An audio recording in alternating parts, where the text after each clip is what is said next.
Security council में मेरा ख्याल है चीन और रूस इस वक्त दोनों आपको सपोर्ट हर 10 साल बाद वो आपके सर पे बंदूक लेके खड़े हो जाएंगे कि आप दोबारा ट्रीटी मॉडिफाई करें। लद्दाख के एरियाज पे अक्साई चीन पे चाइना का पूरा क्लेम है जी बिल्कुल। तो अब कश्मीर पे रिजॉल्व होगा तो फिर अब एक तरफ पाकिस्तान चाइना एक तरफ इंडिया है और उनको बहुत शौक है पाकिस्तान के अंदर सर्जिकल स्ट्राइक्स करने का।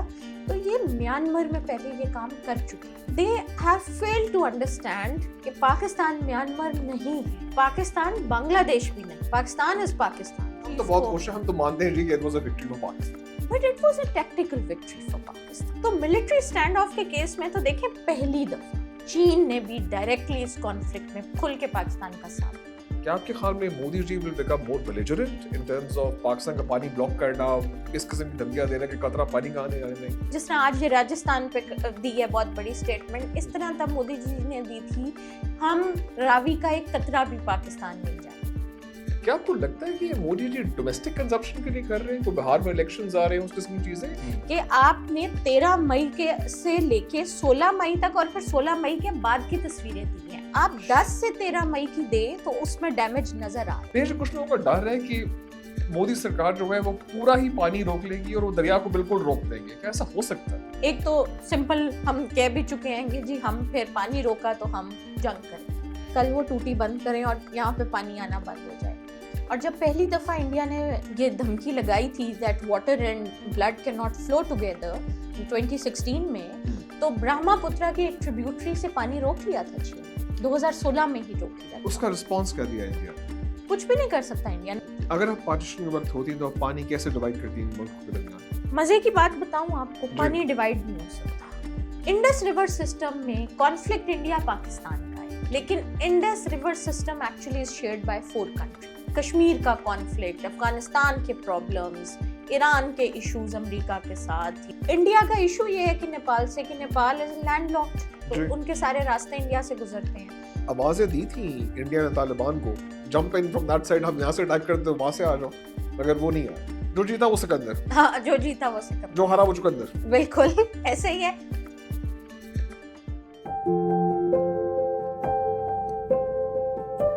आपसे कुछ नए क्वेश्चंस हैं। पिछली बार जब आप आए थे हमने डिस्कशन की थी इंडस वाटर ट्रीटी पे, और आजकल वो ट्रीटी बड़ी हॉट हो चुकी है। It's a huge question mark, क्या होगा क्या नहीं होगा। मोदी जी ने आज एक बड़ी तगड़ी स्टेटमेंट दे दी है कि जी जो हिंद के हक का पानी है उसका कतरा भी जो है वो पाकिस्तान को नहीं आएगा। मोदी जी ने कुछ देर पहले जब ये पहलगाम का इंसिडेंट हुआ था उसके फौरन बाद ट्रीटी को अबेयंस में डाल दिया था। जरा आप एक्सप्लेन कर सकते हैं अबेयंस का मतलब क्या है, मकसद क्या है, और क्या कोई फर्क पड़ा इससे या नहीं पड़ा? Thank you very much. Abeyance खुद एक सवाल है। अबेयंस खुद ये सवाल इसलिए है कि क्या आप ये कह रहे हैं कि ट्रीटी सस्पेंड हो गई है? अच्छा, ट्रीटी सस्पेंड नहीं हुई, it is in abeyance. Under Vienna convention कोई भी इंटरनेशनल ट्रीटी इस तरह यूनिलैटरली अबेयंस में नहीं जा सकती। ठीक है, तो पहला सवाल तो जो मेरी समझ में आता है वो ये है कि the first legal question is कि ये अबेयंस है क्या, और इसके लिए इस पे जो भी हमें आगे बढ़ना है वो इस सवाल के जवाब के साथ बढ़ना है कि या तो हमें इंडिया इसका जवाब दे कि आपका अबेयंस से क्या मतलब है। क्योंकि उस ट्रीटी के तहत यूनिलैटरली कोई पार्टी भी, नीदर इंडिया नॉर पाकिस्तान, ना तो ट्रीटी यूनिलैटरली खत्म कर सकते हैं, ना सस्पेंड कर सकते हैं, ना मॉडिफाई कर सकते हैं। Whatever action has to be taken, it must be bilateral. That is what India had agreed upon in 1960 while signing the treaty. अब अबेयंस में वो देखें, कल को वो उठ के ये कहें कि अबेयंस में तो हमारा मतलब ये भी था कि हम आपके बॉर्डर के ऊपर कुछ करने लगे हैं। हमारा अबेयंस के ये भी मतलब था कि हम जो है वो पानी यहाँ से पूरी कैनाल मोड़ने लगे हैं, हम ये करने लगे। Now if you are not going to get this answer कि आप अंडर इंटरनेशनल लॉ अबेयंस का क्या मतलब है और आप ये क्या करना चाह रहे हैं, और आपने उसके ऊपर जो एक जंगी माहौल तारी किया हुआ है, तो वो तो कल को फिर कोई भी चीज कह देंगे। बिल्कुल। इस बात पे क्या इंटरनेशनल बॉडीज ने कुछ रिस्पांस दिया है इंडिया को कि क्या उसकी अबेयंस को रिकॉग्नाइज किया या अबेयंस के बारे में पूछने का मतलब क्या है इस बात का? इंटरनेशनल रिस्पांस बड़ा डिसअपॉइंटिंग है इसके ऊपर। इसमें देखें एक जो बहुत बड़ी पार्टी है, थर्ड पार्टी, जो कि डायरेक्टली एक थर्ड पार्टी इस तरह नहीं बनती कि ना वो मतलब they are not the direct stakeholders in this treaty, World Bank. Right. They have been a very important facilitator in signing the treaty, and they have been a very important facilitator in the conflict resolution and implementation mechanism of this treaty. Right. और उनकी तरफ से पहले वो आए, Ajay Banga, president world bank, he met prime minister Modi, और फिर उसके बाद उनकी 3-4 दिन बाद स्टेटमेंट आई कि यही वाली बात है कि कोई पार्टी इसको यूनिलैटरली नहीं खत्म कर सकती, जो भी आपने करना है दोनों पार्टीज ने बातचीत करके करना है। But the question again is what next? दुनिया देखें इस वक्त ये जो ट्रीटी पे जो क्राइसिस बना इंडस वाटर ट्रीटी का, ये डेवलप तो बहुत सालों से हो रहा था, एक डेकेड से तो वो पूरी तरह इसके ऊपर काम कर रहे थे। बट ये इस वक्त जिस इंटरनेशनल एनवायरनमेंट में डेवलप हुआ है, वहां पे the existing global order, international norms, international regimes, they are already under crisis. Whatever has happened in Palestine, whatever has happened in Gaza, the way Israel has been breaking international laws, the way we saw UN to be totally helpless in Gaza, that is a big question. How will this stop India from doing this? Or is पूरे process में Israel को जो major support मिल रही है, या one of the biggest partners of Israel is India, and one of the biggest partners of India in this conflict was Israel. क्या इस किस्म की belligerence international community Israel के लिए accept कर लेती है मगर इंडिया के लिए नहीं करेगी? इंटरनेशनल कम्युनिटी में अब तक आपको किसका रिस्पॉन्स ऐसा लगा है कि वो डायरेक्टली आके इंडिया को रोकेंगे सिवाय चाइना के? कोई नहीं चाहिए, कोई भी नहीं। आपको तो पहले अमेरिका ने भी यही कहा कि जी आपका अपना मामला है। अमेरिका ने कहा बैठ के डिनर करो, खाना वाना खाओ और खुद जाके हल करो इस मसले को। और American involvement in this crisis had not been at the stage where America could stop it before starting, but at the stage where they needed to rescue India. You claiming that America had to rescue India? America had to rescue India. ये आपने कैसे कहा? क्या America had to step in to stop Pakistan from steamrolling India? एक दोनों तरफ से बड़ी स्टेटमेंट्स हैं। ठीक है, हमने जीत ली, दोनों तरफ जश्न भी है, फील्ड मार्शल बटन हम दे चुके हैं, हमने एक्सटेंशन भी दे दी पीएफ के। बिल्कुल जी, देखिए हम तो बहुत खुश हैं, हम तो मानते हैं जी कि it was a victory for Pakistan. It was a victory for Pakistan. सही। But it was a tactical victory for Pakistan. देखिए हम इसको आम जबान में जंग कह रहे हैं, लेकिन ये जंग तो नहीं थी, एक जारियत थी, एक क्राइसिस था। ठीक है, जो पूर्व ओवरऑल एक कॉन्फ्लिक्ट की स्टेजेस होती हैं उसमें ये क्राइसिस था, ये एस्केलेशन थी, उसको डी एस्केलेट किया गया। अच्छा, अब इसमें हम नहीं कह रहे कि पाकिस्तान की फौज क्या कह रही है, पाकिस्तान की हुकूमत क्या कह रही है, इंडिया की फौज क्या कह रही है, हम चलते हैं इंटरनेशनल सोर्सेज पे। इंटरनेशनल सोर्सेज ने ये तो माना कि आपने राफेल तो एक गिरा दिया ना। नहीं, एक तो नहीं, वो तो कह रहे हैं 2-3 को नंबर्स मिनिमम एक गिरा दिए, मिनिमम 2 मैक्सिमम 5।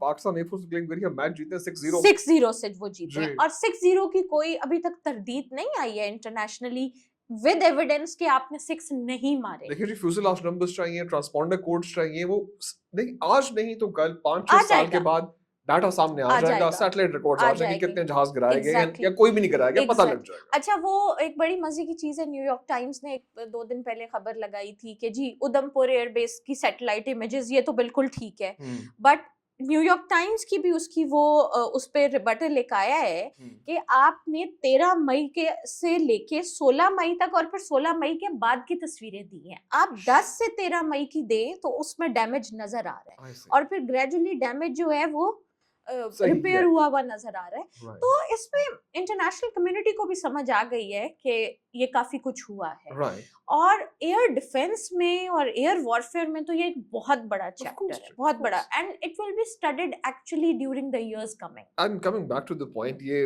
जब शुरू हुई थी बात पहलगाम के फौरन बाद इंडस वाटर ट्रीटी, और आज की स्पीच में इंडस वाटर ट्रीटी के बारे में दोबारा बात हो रही है, क्या आपको लगता है कि ये मोदी जी डोमेस्टिक कंजम्पशन के लिए कर रहे हैं, कोई बिहार में इलेक्शंस आ रहे हैं उस किस्म की चीजें, या वाकई पाकिस्तान के लिए कुछ रहता इस पे तो मेरी अब कहने की कोई गुंजाइश इसलिए नहीं रह जाती कि कल Yashwant Sinha, their former foreign minister, he himself said कि he did all that for Bihar elections. अच्छा, अब मजे की बात ये है कि आप पिछले 10 साल में इनके जितने स्टेट इलेक्शंस हुए हैं वो उठा के देखें, जो नेशनल इलेक्शंस भी हुए हैं इंडिया के वो उठा के देखें, तो बीजेपी की जितनी लीडरशिप है उसका रिटोरिक आपको पता लगेगा कि that had been around Pakistan and water हर इलेक्शंस में. Pakistan and water. और इन्होंने ये लास्ट इलेक्शंस हुए थे 2024 के इलेक्शन से पहले गालिबन पंजाब के स्टेट इलेक्शंस जो थे, पंजाब और हरियाणा के, उसमें तो इन्होंने तब ये एक, जिस तरह आज ये राजस्थान पे दी है बहुत बड़ी स्टेटमेंट, इस तरह तब मोदी जी ने दी थी, हम रावी का एक कतरा भी पाकिस्तान नहीं जाने देंगे.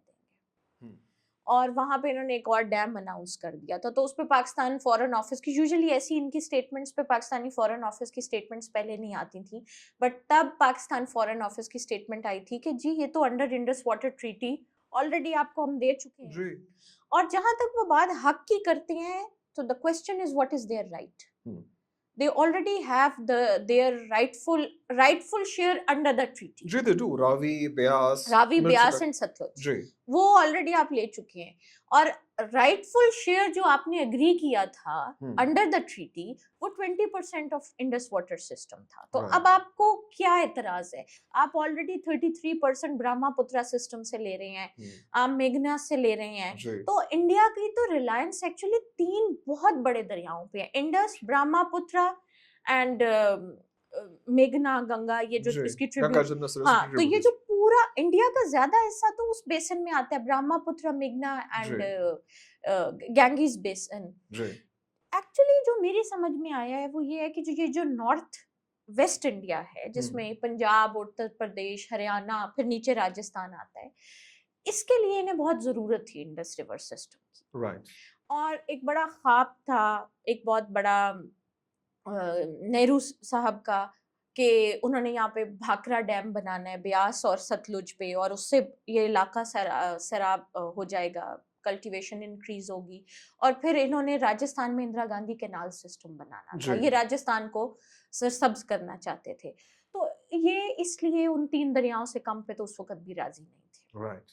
उसके बाद जब इन्होंने सतलुज से इंदिरा गांधी कैनाल सिस्टम निकाला, तो देखें डेजर्ट के कुछ अपने डायनामिक्स भी होते हैं, और फिर क्लाइमेट चेंज तो तब किसी ने भी फोर्सी नहीं किया था. अब इनके ऊपर बहुत प्रेशर है.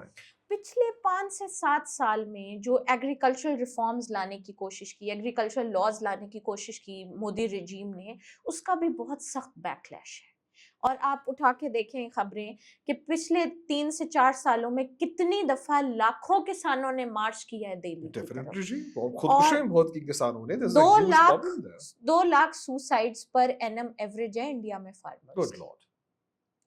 तो इनके, और फिर पंजाब में सिखों का प्रेशर, ये सारे जो एक्चुअली डायनामिक्स हैं, पॉलिटिकल डायनामिक्स हैं, ये they are trying to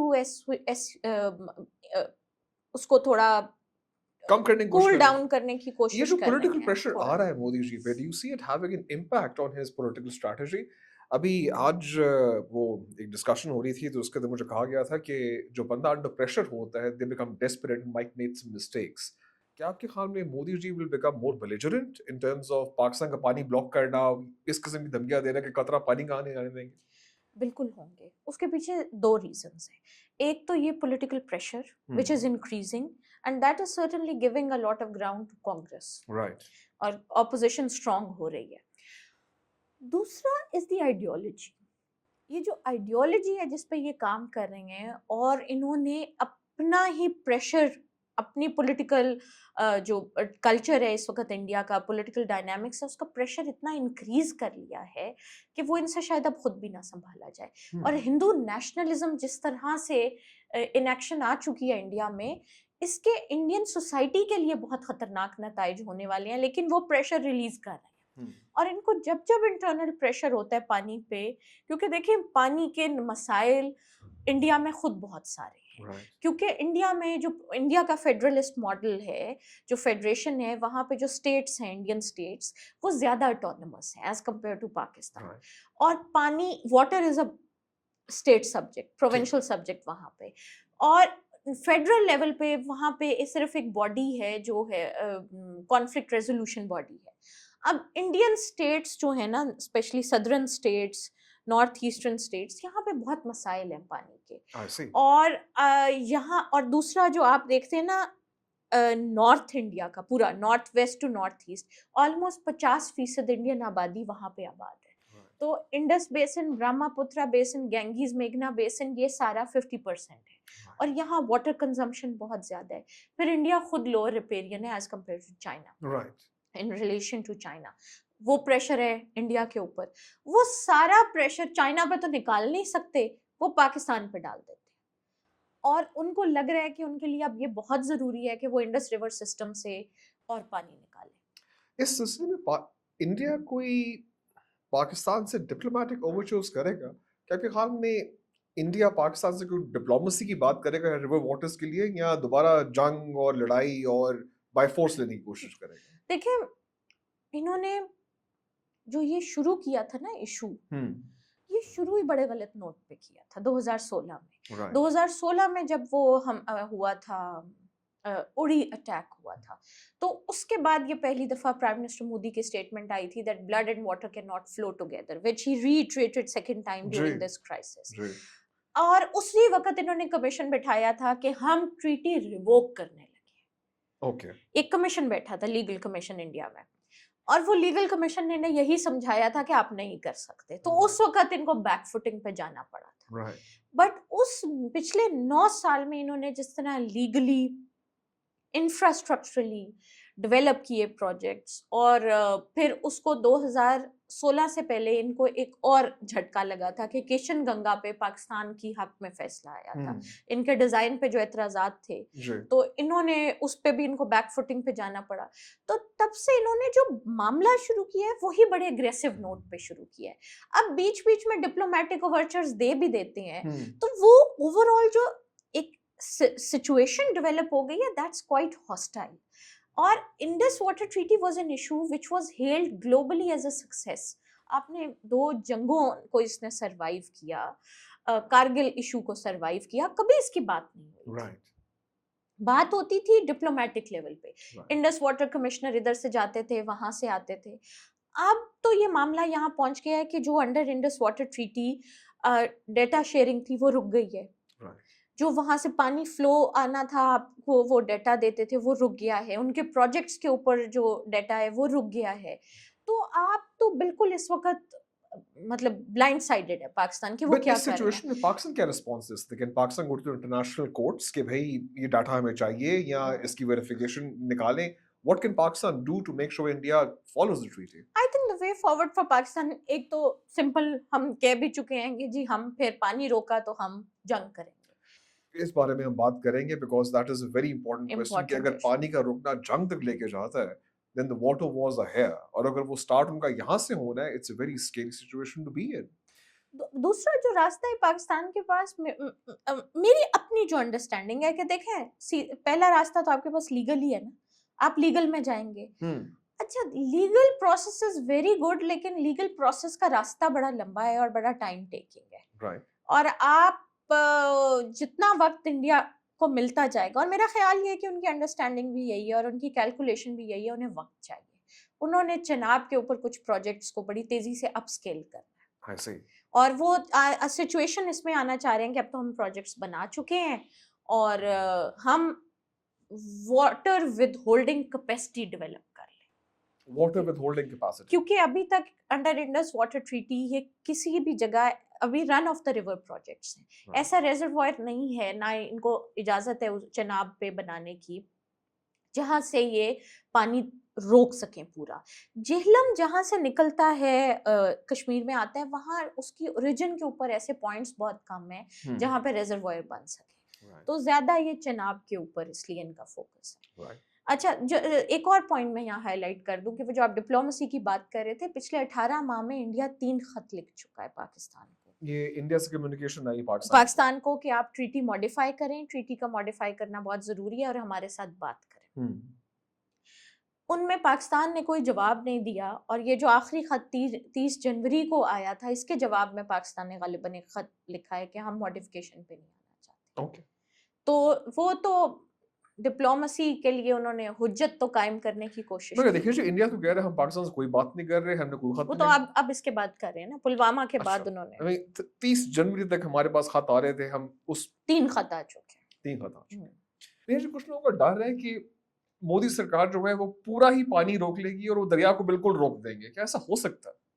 not in the short term. Not in the short term. So अगर पानी को रोकते भी है तो उनके लिए उन्हें क्या प्रोसेस करना पड़ेगा? रिजर्वायर्स डेवलप करने पड़ेंगे जिसमें रिवर डाइवर्जन्स होती हैं, कैनाल्स निकलती हैं।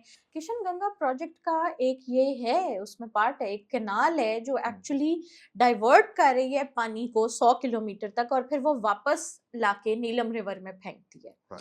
तो पूरी नीलम वैली उसके ऊपर डिपेंड करती है, झेलम रिवर पे। इसके ऊपर ही तो पाकिस्तान केस लेके गया था किशन गंगा का, और जिसमें इस डाइवर्जन के ऊपर बहुत बड़ा सवाल था।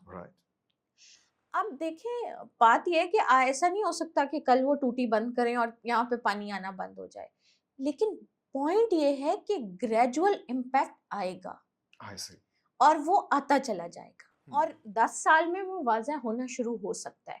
और कौमों की जिंदगी में 10 साल को बड़ा वक्त नहीं होता। देखें, पिछले आप 15 साल से मुसलसल चीख रहे हैं कि क्लाइमेट चेंज का इम्पैक्ट बहुत ज्यादा है। 2 बड़े फैक्टर्स हैं जिसकी वजह से ये चेंजेस बहुत विजिबल हो रहे हैं और ये चेंजेस का इम्पैक्ट बहुत ज्यादा हो रहा है, climate change and demography, population growth. ये दोनों फैक्टर्स एड्रेस नहीं हुए इंडस वाटर ट्रीटी में, क्योंकि उस वक्त कोई भी फोर्स ही नहीं कर सकता था कि पॉपुलेशन इस तरह बढ़ेगी और क्लाइमेट चेंज का इम्पैक्ट इतना तेज होगा। अब आप ऑलरेडी बहुत ज्यादा अंडर स्ट्रेस हैं। इस वक्त आपकी तकरीबन 47% ऑलरेडी सीजन से पहले पानी की शॉर्टेज थी। वो तो क्लाइमेट चेंज ही की वजह से अब्रप्ट कुछ बारिशें हुई तो वो शॉर्टेज जो है वो 23% पे आ गई है। अब इसमें 2-3 चीजें हैं इसमें। ये एक और पॉइंट मैं बताऊं कि पिछले 15 से 20 सालों में जो आप बार बार पानी के ऊपर इशू उठा रहे हैं वो यही उठा रहे हैं कि अभी तो इनका कोई डिजाइन अगर वायलेट नहीं भी कर रहा है ट्रीटी के डिजाइन को, तो आज से 15-20 सालों के बाद जब ये 45-50 प्रोजेक्ट बनाने जा रहे हैं छोटे बड़े चनाब और झेलम के ऊपर कश्मीर में, तो वो क्यूमुलेटिव इम्पैक्ट इतना ज्यादा होगा कि इवेंचुअली फ्लोज पे असर आना शुरू हो जाएगा। I see. What would be the worst case scenario for Pakistan in this? Worst case scenario short term में सिर्फ ये नहीं हो सकता कि वो पानी रोकें भी, ये भी हो सकता है कि वो बगैर इंफॉर्मेशन दिए आपको पीछे इतना पानी छोड़ दें और कि सैलाब तो आते हैं अब और बारिशें भी बहुत होती हैं, ग्लेशियल मेल्ट भी बहुत ज्यादा, और इंडस रिवर सिस्टम का 80% पानी ग्लेशियल मेल्ट से आता है। तो वो इतना पानी छोड़ दें कि आपकी तबाही 2010 या 2022 जैसे सैलाब की तरह हो। 2022 में भी सतलुज में पहली दफा कई दहाइयों के बाद इतना पानी आया। नहीं तो सतलुज और वो एक्चुअली डेवलप हो गए थे, वो बहुत से एरियाज, आबादियां बन गई थी जो अंडर वाटर आ गई।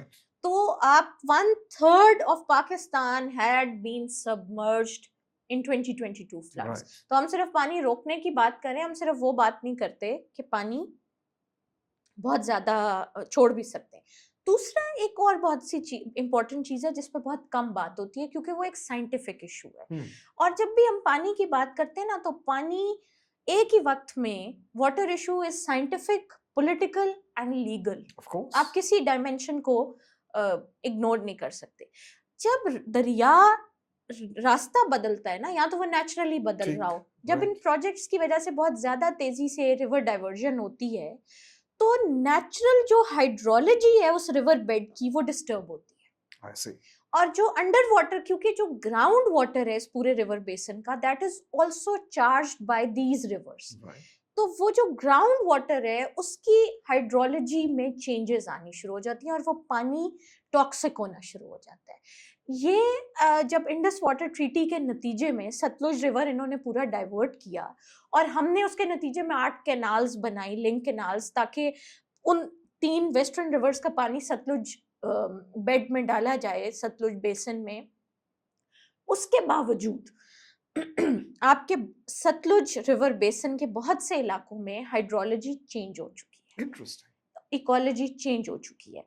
Pakistan council of research on water relations की अगर आप कुछ रिपोर्ट्स देखें, बहुत सी रिपोर्ट्स हैं कि सतलुज रिवर बेसिन के बहुत से इलाकों में पानी का कई जगह इतना टॉक्सिक हो गया है कि अब वहाँ पे कल्टीवेशन पॉसिबल नहीं रही है। और आपको पता है साउथ पंजाब हमारा हाईएस्ट कॉटन प्रोड्यूसिंग एरिया था, सिर्फ विहाड़ी डिस्ट्रिक्ट को आप देख लें तो वो हाईएस्ट कॉटन प्रोड्यूसिंग डिस्ट्रिक्ट हुआ करता था। वहाँ की इकोलॉजी बदल चुकी है, वहाँ की हाइड्रोलॉजी बदल चुकी है, और उसकी सबसे बड़ी वजह है रिवर डाइवर्जन। और क्लाइमेट चेंज के इम्पैक्ट में भी साउथ एशिया के में पूरे साउथ एशिया में river diversion at very high pace is already a reality. बस ये मुझे बताइएगा, पाकिस्तान ने पाकिस्तान से कुछ आवाज़ें आई थी कि अगर हमारे दरिया बंद किए विल गो न्यूक्लियर, उसके बाद आवाज़ आई कि लाहौर पे अटैक हुआ विल गो न्यूक्लियर, अगर ये हुआ तो विल गो न्यूक्लियर। क्या पाकिस्तान के पास मास वाई गोइंग न्यूक्लियर का कोई ऑप्शन है? कम है ना, कन्वेंशनल डिस्पैरिटी आपकी बहुत ज्यादा है। देखिए बहरहाल वो एक बहुत बड़ी फौज है, और आपके न्यूक्लियर ऑप्शन आप गए ही न्यूक्लियर ऑप्शन के लिए इसलिए थे क्योंकि तो क्या पाकिस्तान इंडस वाटर ट्रीटी के ऊपर न्यूक्लियर जा सकता है? जा सकता है क्योंकि एग्जिस्टेंशियल थ्रेट है। What do you think will be the line जहां पे पाकिस्तान कहेगा यार अब तो हमें न्यूक्लियर करना पड़ेगा? कि वो आपके सारे प्रोजेक्ट्स डेवलप करना शुरू कर देते हैं, कुछ बड़े डैम्स पे काम करना शुरू कर देते हैं, बहुत बड़े डैम्स के ऊपर, जो आज नहीं 20 साल बाद पूरे हो जाएंगे, 10 साल बाद पूरे हो जाएंगे। और मैं बार बार कह रही हूँ कि कौमों की जिंदगी में 10-20 साल को बड़ी चीज नहीं होती। मैंने वाटर इशू पे पढ़ना शुरू किया था 15 साल पहले, मैं मास्टर्स में थी, तो ये बातें तब भी थी कि जी 2025 में हम बहुत बुरी सिचुएशन में होंगे। आ गया ना 2025, जी बिल्कुल, हम बहुत बुरी सिचुएशन में हैं। Pakistan is a water stress country. Water stress country. आपका 5000 पर कैपिटा क्यूबिक मीटर था, 5000 cubic metres per capita water availability थी 1947 में। अब आप 1000 पे आ चुके हैं, और ये 1000 से नीचे बड़ी तेजी से आने वाला है 2030 तक, 800 से भी नीचे। तो आप कहाँ जाएंगे? और आपके इलाकों के डायनामिक्स बड़े डिफरेंट हैं। तो जी अब क्या हम वाटर फार्मिंग शुरू कर दें? How do we get access to water? अच्छा, एक बहुत बड़ा इशू है जिसपे हम बोल रहे हैं और हर हल्के से बात हो रही है। हमने भी इंटरनल मैनेजमेंट भी तो बड़ी डिस्टर्ब्ड है ना जी, बहुत बुरी तरह डिस्टर्ब्ड है जी। अगर इंटरनल मैनेजमेंट होती हमारे पास अच्छी, तो हमारा ये क्राइसिस 30-40 साल और आगे चला जाता। हम पानी, मॉनसून में पानी ज्यादा आता है तो हम बेतहाशा पानी बहा देते हैं समंदर में, वो एक बहुत बड़ा इशू है।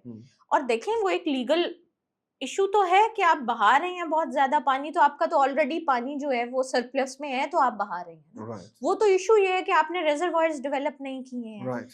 1967 में जो पाकिस्तान में सरफेस वाटर की एक ही स्टडी मेजर हुई थी, चेस्टीमैन रिपोर्ट है वो, उसमें कहा गया था कि पाकिस्तान को हर 10 साल के बाद एक बड़े रिजर्वॉयर की जरूरत पड़ेगी। और ये 1967 में हुई थी स्टडी।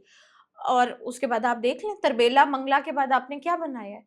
अच्छा, दूसरा एक और बड़ी बात यह है कि under the Indus water treaty India के ऊपर ये भी कंपल्शन है कि वो डीसिल्टेशन करनी है उसने अपने जितने प्रोजेक्ट्स हैं अपस्ट्रीम। और अगर वो डीसिल्टेशन नहीं करते तो वो नीचे सिल्ट, क्योंकि ऊपर हिमालयाज में बहुत सिल्टेशन होती है ना, पहाड़ी है, तो वो नीचे सिल्ट सारी इकट्ठी होगी हमारे डैम्स में, वो तो हमारे चोक कर जाएगा आपका system.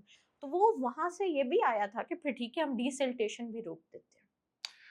What will become the real act of war? I mean, क्या अगर पाकिस्तान का से water level less than 600 cubic feet पर पर्सन रह जाता है, या लेस अभी जो 1000 है वो 500 हो जाता है, या हमें खबर मिलती है कि कृष्णगंगा डैम 3 गॉर्जस डैम से बड़ा बन चुका है, what will be that trigger जिस पे हमें कान खड़े होने चाहिए कि भी पाकिस्तान should respond? मेरा ख्याल ये है कि ओवरऑल फ्लो जब डिस्टर्ब होना शुरू हो जाता है, because under Indus water treaty हमारे पास 80% of total Indus river system का फ्लो आना चाहिए। ठीक है, वो फ्लो जब डिस्टर्ब होना शुरू हो जाता है, 19-20 नहीं, क्योंकि वो आपको फैक्टर्स देखते रहे हैं, आप साथ देख रहे होंगे, वो फ्लो जिस वक्त रिड्यूस होना शुरू हो जाता है, और मेरा ख्याल है कि that would be the time कि हम हमें खड़े हो जाना चाहिए।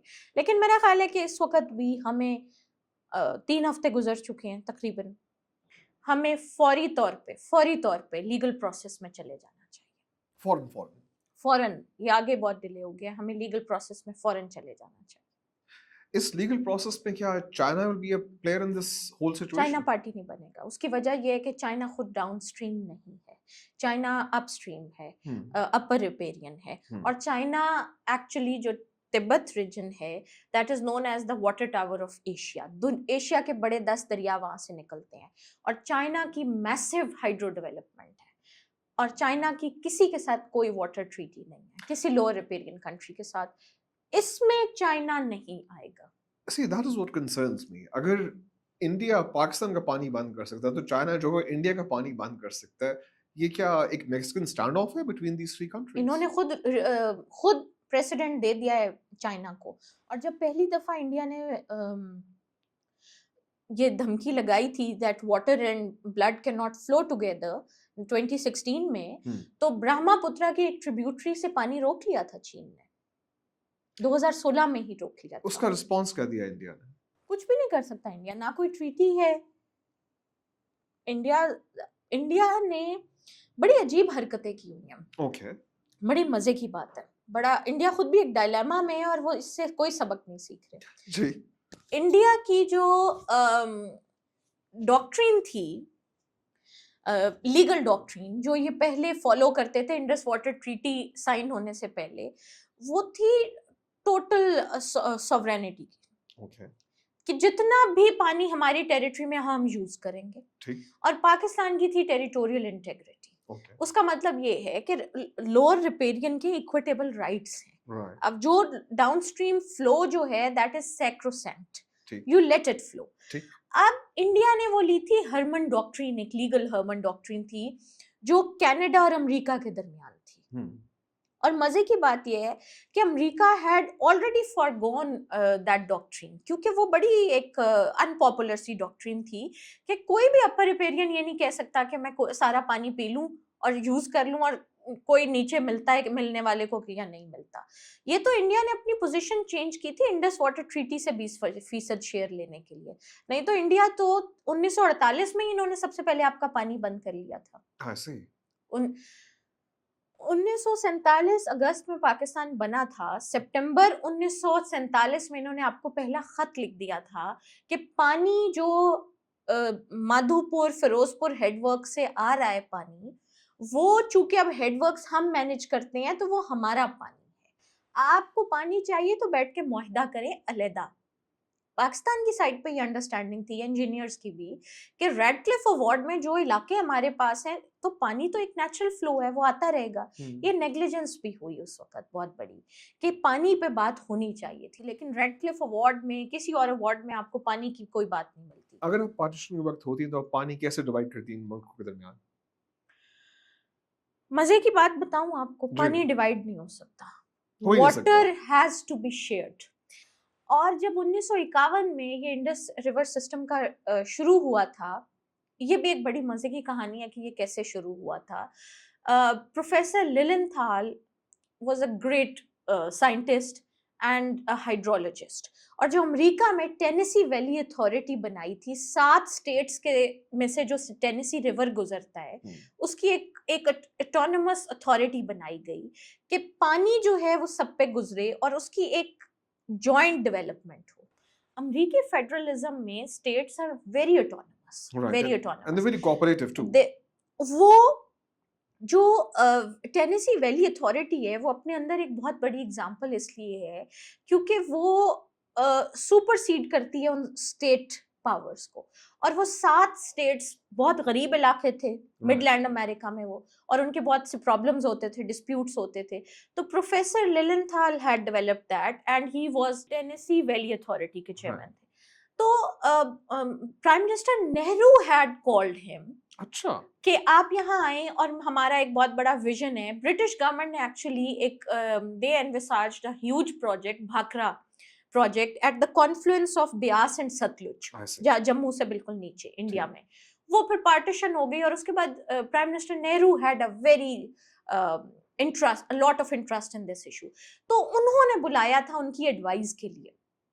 He came to Pakistan in this region in 1951, और फिर उनकी प्राइम मिनिस्टर यहाँ पे मुलाकात भी हुई थी, पाकिस्तान में भी लियाकत अली खान से और प्राइम मिनिस्टर नेहरू से भी। He, after going back to the US, he wrote a piece in American magazine, और उसका जो कैप्शन था वो था Kashmir and other Korea in making. Interesting. और उनका पॉइंट ऑफ व्यू ये था कि पानी was such a volatile issue between India and Pakistan कि अगर ये रिजॉल्व ना हुआ तो कश्मीर इशू ऑलरेडी एक बहुत बड़ा इशू है और पानी उससे बहुत क्लोजली रिलेटेड है। तो एक कोरिया, तब जो साउथ नॉर्थ कोरिया की डिस्प्यूट तब बहुत ज्यादा थी और उसी दौर में नॉर्थ साउथ कोरिया की वॉर भी हुई, तो ही हैड दिस ओपिनियन कि ये नॉर्थ और साउथ कोरिया वाली जंग का मामला बन जाएगा। उनके दोस्त थे उस वक्त के वर्ल्ड बैंक के प्रेसिडेंट यूजीन ब्लैक, उन्होंने उनकी तवज्जो इस मामले पे दिलाई थी वर्ल्ड बैंक के प्रेसिडेंट ने। और वर्ल्ड बैंक नया नया बना था after second world war, UN की एजेंसीज और ये सारी बनी थी, ब्रेटन वुड्स सिस्टम बना था। World bank was aggressively looking for such projects to develop itself also. तो फिर Eugene black took a lot of interest and he came here, he met both prime ministers, और फिर Indus river पे बात शुरू हुई थी। प्रोफेसर लिलनथाल का तब भी आइडिया ये था कि इंडस रिवर सिस्टम कभी डिवाइड नहीं हो सकता, एक जॉइंट कमीशन होना चाहिए और इंडस रिवर वैली को एज अ जॉइंट कमीशन के तहत दोनों मुल्कों को डेवलप करना चाहिए। That was outrightly rejected by both India and Pakistan कि हम जॉइंटली कभी इसको मैनेज कर ही नहीं सकते। फिर 1954 में 1954 में बैंक प्लान आया था। ये वर्ल्ड बैंक की का प्रपोजल था कि दरियाओं को डिवाइड किया जाए, 3 वेस्टर्न उधर जाएं, 3 ईस्टर्न इधर जाएं। तो actually the person who was the architect of this idea, ये जो डिवीजन है दरियाओं की, ये एक्चुअली उसके अगेंस्ट है, ये उस स्पिरिट के अगेंस्ट भी है और ये साइंस ऑफ हाइड्रोलॉजी के अगेंस्ट भी है। आई सी। ये मुझे बताइए जी, पाकिस्तान चाइना की फ्रेंडशिप इज नाउ मसल। हमें पता है कि हम चाइनीज टेक्नोलॉजी इस्तेमाल कर रहे हैं। Pakistan seems to be more like a province और अ पार्ट ऑफ चाइना, जिसे चाइना शायद प्रोटेक्ट करने भी आए। अगर आगे चल के इंडस वाटर ट्रीटी के अंदर इंडिया कोई और अबेंस की हरकतें या कुछ ऐसा और काम करता है जो आपने कहा बड़ा प्रोजेक्ट डेवलप करना, would China step in and help Pakistan solve this? Because CPEC के इन्वेस्टमेंट के बाद बहुत सारे एग्रीकल्चर जोन चाइना का पाकिस्तान से कनेक्ट कर रहा है। How do you think that will take shape? China अगर नहीं भी आता इसमें डायरेक्टली, तो अगर हम इंडिया पाकिस्तान की ऐसी कोई एक और मिलिट्री स्टैंड ऑफ हो जाता है ऑन वाटर, राइट, तो मेरा ख्याल है कि चाइना हैज क्लियरली शोन कि कोई भी अब इनका मिलिट्री स्टैंड ऑफ होता है तो we are the strategic partners for sovereignty of Pakistan, we would stand with Pakistan. China ने एक और बड़ी मजे का काम किया। एक अरसा दराज से हमारी फॉरेन पॉलिसी की भी स्ट्रेटेजिक डायमेंशन सेट नहीं हो रही थी। पैसे चाहिए, वो आपको अमेरिका से, IMF से चाहिए, इक्विपमेंट आपको, और वो सब कुछ चीन से चाहिए, तो हम भी बीच में फंसे हुए थे। चाइना ने हमें भी बता दिया कि आपकी भी डायमेंशन कहाँ पे है। तो मिलिट्री स्टैंड ऑफ के केस में तो देखें, पहली दफा चीन ने भी डायरेक्टली इस कॉन्फ्लिक्ट में खुल के पाकिस्तान का साथ दिया। नहीं तो वो साथ जरूर देते रहे हैं, हर दफा उन्होंने कहा जी डायलॉग करें, रिस्ट्रेंट शो करें। इस तरह से खुल के जंग में हेल्प करना, तो they have shown it, they have clearly shown it। देखिए जी, ईरान, अफगानिस्तान, सेंट्रल एशिया, यहाँ पे सब जगहों पे पानी के मसले आते जा रहे हैं और पानी की स्ट्रेसेस आ रही हैं। क्या आपके ख्याल में वो जो हमने शुरू में बात की थी वाटर वॉर्स, ये वाटर वॉर्स क्या ग्लोबल हो सकती है? अगर इंडिया पाकिस्तान को इस प्रेसिडेंट सेट कर देते हैं जो कि ये कर रहे हैं, अच्छा हम वॉर में भी हमें एक पूरी जंग पानी के ऊपर, आई थिंक इट्स ये कहना कि हम पूरी जंग की स्टेज पे जाएंगे ही तो कोई एक बड़ा स्टेप होगा। इसके ऊपर छोटा मोटा स्टैंड ऑफ भी हो जाता है तो बहुत बड़ी बात है। देखिए गांव के अंदर लड़ाई हो जाती है पानी के ऊपर तो कत्ल हो जाते हैं, कितना बड़ा मसला होता है। पानी, जमीनों को पानी देने के ऊपर कितने प्रॉब्लम्स होते हैं। आप देखें इन्होंने, अब मुझे नहीं, मैं नहीं कुछ कह सकती इस पे कि नीलम झेलम हाइड्रो पावर प्रोजेक्ट पे इन्होंने हमला किया था या वो हमले की जद में आ गया, जो वो एक हिस्से पे नुकसान हुआ जो हाइड्रो पावर प्रोजेक्ट था। अब ये सारे बहुत से हाइड्रो पावर प्रोजेक्ट्स पे चाइनीज कंपनीज काम कर रही जी। कल को ये ऐसा कोई और हमला कर जाते हैं अपनी बेवकूफी में, तो इन्होंने चाइना को तो खुद फिर पार्टी भी बना लिया। अब आप ईरान की तरफ आए, चलें ईरान पे भी आने से पहले हम बात करते हैं। इंडस रिवर सिस्टम में कॉन्फ्लिक्ट इंडिया पाकिस्तान का है, लेकिन Indus river system actually is shared by 4 countries. तो अगर आप रिवर सिस्टम के अकॉर्डिंगली और रिवर बेसन के अकॉर्डिंगली जाएं तो 4 कंट्रीज, अफगानिस्तान एंड चाइना, जी ठीक है। और पाकिस्तान के जो वेस्टर्न रिवर्स हैं वो अफगानिस्तान में जाते हैं, उनके ऊपर भी इंडिया बहुत इन्वेस्टमेंट कर चुका है, कई हाइड्रो पावर प्रोजेक्ट्स बना रहा है। Afghanistan is the upper riparian to Iran. Afghanistan के बहुत से डिस्प्यूट्स हैं ईरान के साथ, और तालिबान रजीम ये जब आई थी तो ईरान ने भी ये स्टेटमेंट दी थी कि हमें पानी का मसला हो रहा है, इसको हल करें। सेंट्रल एशिया के आपस में पानी के बहुत मसले हैं। The largest river of central Asia, Amu river, वो that flows into Afghanistan also. तो सेंट्रल एशिया और अफगानिस्तान का मसला है, अफगानिस्तान वहां पे लोअर रिपेरियन है जी। तो अगर आप पार्टीज इन्वॉल्व करना शुरू कर देते हैं, इंडस रिवर बेसन, ब्रह्मपुत्र, गैंगीज, मेघना रिवर बेसन, क्योंकि वहां पे आगे फिर बांग्लादेश भी पार्टी है, फिर म्यांमार भी एक पार्टी बन जाता है, यहाँ पे ईरान, अफगानिस्तान, सेंट्रल एशिया, ये रीजन फिर बहुत करीब है। आपने मुल्कों के जो नाम लिए हैं, इनमें से मेरे ख्याल में मैं 4 मुल्क इकट्ठे बिठा नहीं सकता किसी टेबल के ऊपर बात करने के लिए। तो फिर होगा क्या? I mean, do you see this developing into कोई बड़ी पार्टी आ सकती है इन सबको बताने के लिए कि यार come to a table and let's talk? I think now the bigger party should be, ought to be and must be China. America ने तो अपनी आपने बड़ी खतरनाक बात की है, जो रोल चाइना को नहीं देना चाहिए रीजनल हेजेमोन का, वो आपने चाइना को प्लेट में रख के दे दिया कि भाई यू आर द रीजनल हेजेमोन, आप आके सॉल्व करेंगे। बिल्कुल। और आप देखें कि अमेरिका ने अपनी वो पोजीशन खुद लूज की है। हाँ जी, वो तो अमेरिका ने अपनी पोजीशन लूज की है। तो फिर किसी बड़े की तरफ तो देखना है ना, और फिर किसी बड़े की तरफ पाकिस्तान ने देखा। हाँ जी। और फिर बड़ा आया जी, ठीक है। हाँ जी। तो अब ये फ्रस्ट्रेशन दोबारा पानी पे निकालते हैं, तो पानी तो हम डिक्लेयर कर दिया हमने कि हमारा पानी is one of the thresholds. हाँ जी, वो रेड लाइन है हमारी। तो फिर किसी बड़े को आना पड़ेगा।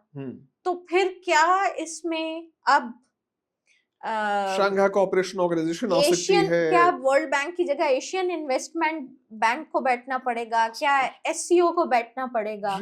और मजे की बात ये, मेरा ख्याल ये है कि एससीओ का प्लेटफॉर्म इसके लिए यूज होना चाहिए। काफी यूजफुल प्लेटफॉर्म है, बहुत यूजफुल प्लेटफॉर्म है। और एससीओ का इसके अंदर ये सारे मुल्क आते हैं जिनमें ये वाटर प्रॉब्लम्स भी बहुत ज्यादा हैं।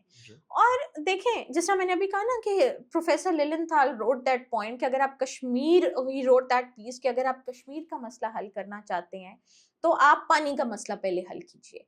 तो आप किसी भी बड़े कॉन्फ्लिक्ट में जाना चाहते हैं, दहशतगर्दी, कश्मीर का कॉन्फ्लिक्ट, अफगानिस्तान के प्रॉब्लम्स, ईरान के इश्यूज अमेरिका के साथ या किसी और के साथ, इन सब पे बात करना चाहते हैं तो water can be a very volatile flashpoint and water can be very constructive CBM, confidence building measure, कि आप पानी से बात शुरू कीजिए और इस पे किसी ना किसी चीज के ऊपर आइए। तो मैं तो समझती हूँ कि पानी के ऊपर बिठाया जाए और इनको किसी इसके तहत बिठाया जाए, एससीओ के तहत, बड़ा इम्पोर्टेंट प्लेटफॉर्म है। तो this can be a great achievement of China also. Can be. मैं आपसे सवाल पूछूं, सिनेरियो कल कना को इंडिया के ईस्टर्न साइड पे से कोई बांग्लादेश से कोई घुसता है, 3-4 फायर मारता चला जाता है, इंडिया सेज कि जी बांग्लादेश ने हम पे कोई टेरर अटैक किया है, हम अपने बांग्लादेश से की हुई ट्रीटीज तोड़ दे रहे हैं। Can other nations around this part, Nepal, Bhutan, can they now trust India, especially after the way India has behaved after Pahalgam? I think India के ऊपर ये बहुत बड़ा प्रेशर रहा है जो इन्होंने ये जो किया है पहलगाम के बाद। This was under the regional pressure also because the countries like Nepal and Bhutan have also stood up to some extent. देखिए नेपाल के पास इतना पानी है कि 50,000 मेगावाट बिजली पैदा हो सकती है नेपाल में। पूरे साउथ एशिया का जो आपका एनर्जी शॉर्टेज है वो कवर हो सकता है। इंडिया का इशू ये है कि नेपाल इज लैंडलॉक्ड, तो उनके सारे रास्ते इंडिया से गुजरते हैं। तो चीन की तरफ से वो कोई इन्वेस्टमेंट लेने की कोशिश भी करते हैं तो इंडिया उनका सब्जी फ्रूट भी बंद कर देता है। ये एक प्रॉब्लम है। भूटान के भी इस तरह के डायनामिक्स हैं, but over last 2-3 years these countries have stood up, they have started dealing with China and they have started showing कि हमारी थोड़ी बहुत कोई अपनी स्पेस भी है। एक इंडिया के लिए वो एक बहुत बड़ा रीजनल इशू है। श्रीलंका, इंडिया को एक बैक फुटिंग पे जाना पड़ा, और ये जो लास्ट अगस्त में जो रेवोल्यूशन था, बांग्लादेशी रेवोल्यूशन, ये इंडिया के लिए एक बहुत बड़ी एम्बैरेसमेंट बनी। राइट। तो इंडिया के ऊपर ये रीजनल प्रेशर बहुत ज्यादा था, जिसका वो पूरा गुस्सा हम पे निकाल रहे हैं। अब हर जगह तो हम नहीं करने जाते ना, लोगों की अपनी भी मर्जी है, लोगों के वो खुद भी करते हैं। और जहां तक बात है स्ट्राइक्स की, जब पाकिस्तान पे भी इन्होंने सर्जिकल स्ट्राइक्स वाला ड्रामा शुरू किया था और इनको बहुत शौक है पाकिस्तान के अंदर सर्जिकल स्ट्राइक्स करने का, तो ये म्यांमार में पहले ये काम कर चुके हैं। अच्छा, I see. India had done that in Myanmar, but they have failed to understand कि पाकिस्तान म्यांमार नहीं है। Right. पाकिस्तान बांग्लादेश भी नहीं। Right. Pakistan is Pakistan. Right. And the very good thing about this recent standoff is कि we showed we are far above, और जो आप एक रीजनल डायनामिक्स को चेंज करने की कोशिश कर रहे हैं, और आप वो जो उस बैलेंस ऑफ पावर पाकिस्तान ने क्रिएट किया हुआ है साउथ एशिया में, आप उससे निकल के भागना चाह रहे हैं। और भागना कहाँ चाह रहे हैं? चीन की तरफ, कि हम चीन को कंपटीशन दे सकते हैं। तो पाकिस्तान ने पीछे से आपको फिर दबोच लिया है, और Pakistan has maintained that balance, और कहानी अब कुछ और हो गई है। तो कहानी कुछ और होगी। Do you think Modi ji has overplayed his hand? ये जो master stroke था उनका, it's turned into a bit of a failure. A very bad miscalculation.